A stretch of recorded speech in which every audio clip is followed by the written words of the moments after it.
పూర్వం అవంతిపురాన్ని సుసేనుడు అనే రాజు పరిపాలించేవాడు. అతడు దైవాన్ని నమ్మేవాడు కాదు. పైగా విగ్రహాన్ని పూజించిన వారిని రాజదర్బారుకు పిలిపించి వెటకారంగా హేళన చేసేవాడు.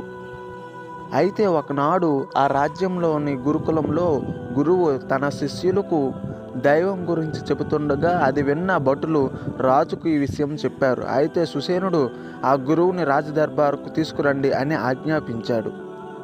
భటులు ఆ గురువును రాజదర్బారుకు తీసుకువచ్చారు. అయితే గురువుని చూసి రాజు ఇలా అన్నాడు: ఓ గురువర్య, లేని దైవాన్ని విగ్రహాల రూపంలో సృష్టించి ప్రజలను పిల్లల్ని ఎందుకు అలా నాశనం చేస్తున్నావు? అసలు నువ్వు గురువు ఎలా అయ్యావు అని హాస్యాస్పదంగా పరిహసించాడు. దానికి ఆ గురువు, మహారాజా, నాకు ఒక కళాన్ని తెల్లని కాగితాన్ని ఇవ్వండి అని అన్నాడు. మహారాజు వాటిని ఏర్పాటు చేయగా ఆ తెల్లని కాగితంపై మహారాజు యొక్క చిత్రపటాన్ని గీసి తర్వాత ఆ చిత్రపటంపై ఉమ్మి వేశాడు.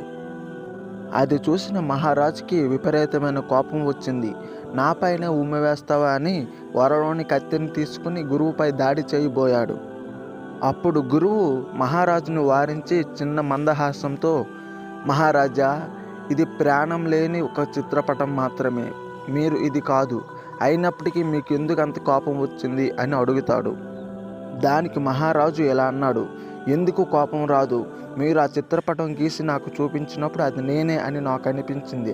అందుకే నాకు కోపం వచ్చి మిమ్మల్ని చంపబోయాను అని అంటాడు. ఇదే విధంగా మహారాజా, మా విగ్రహాలలో కూడా దైవం నివసించి ఉంటుందని మేము నమ్మకంతో పూజిస్తూ ఉంటాం.